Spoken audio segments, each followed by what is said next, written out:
In this video, you will learn how to watch a video with live subtitles. Also, live translate with your local language. Open Google Chrome. Also, if possible, update your Google Chrome browser. Then drag and drop a video.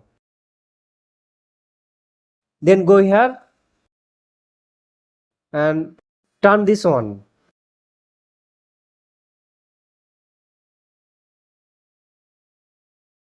Now here are the subtitles are showing. It's totally free, you don't need to pay. Now I am watching a video from a website. Here is the live caption are showing.